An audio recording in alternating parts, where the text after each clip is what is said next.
oh, I work 5 hours a week and I'm making $1 million.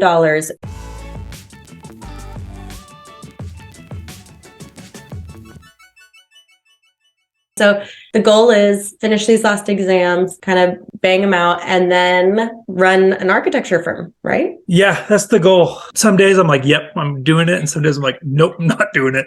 So as of right now, that's the plan. I think, not so much like, I think entrepreneurship has been kind of glorified in our generation. I think people think, oh, you never work and you never do this and you have free time. And I think on the contrary, you work more and you have more on the line and more to risk. And with that, yeah, I mean, maybe you can walk and go somewhere in an afternoon that an employer doesn't have. But I've also just kind of been in the freelancing world. So it's not been like super crazy risky, the projects I take on and things like that. So I don't know. We'll see. I think as of now, I would regret if I didn't give it a shot. But like I said, I think it's kind of glorified a little bit. So I'm kind of going in it with hesitancy. But to do all this hard work to get the license, I think it's worth it. Yeah, I think that is a very good point, that it is very much glorified. And I don't think everyone is meant to be entrepreneurs. And I don't think that it's the best thing for, like, the idea of leaving a job and being able to turn that off at the end of a day. Like, that's so crazy to me. Like, that sounds amazing. Yeah. I do not experience that. Like, I literally, eat, sleep, and it doesn't mean I'm a total workaholic, maybe a little bit, but I have time with my family. But it also, my brain is constantly moving.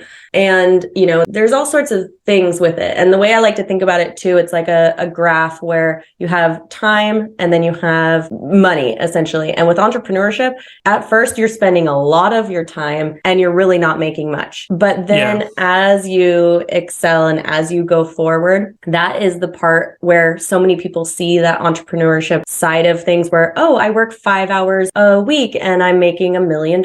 And they're not seeing that, like, what had to happen first. But then there is this kind of subtle change where as you start growing, you do start making more and you start being able to work less. And that is really where you do see that value. And it's also, everyone's different, like, especially with architecture, some people stay solopreneurs forever and maybe they don't have as much of that time freedom, but there's other people that start bringing on teams and then, you can grow and have a little bit more time. And so, I definitely recommend trying it out because especially with kids, it is really valuable to be able to 2:30 go pick up the kids and control your time and control the clients and the projects you take on. Of course, at first it's a little less, but there is a lot of value and it is the best decision I ever made. So yeah, I think that's the main point. I want to run my own firm because I want to pick the projects. I mean, I've worked on projects with employers. I'm like, this is so dumb.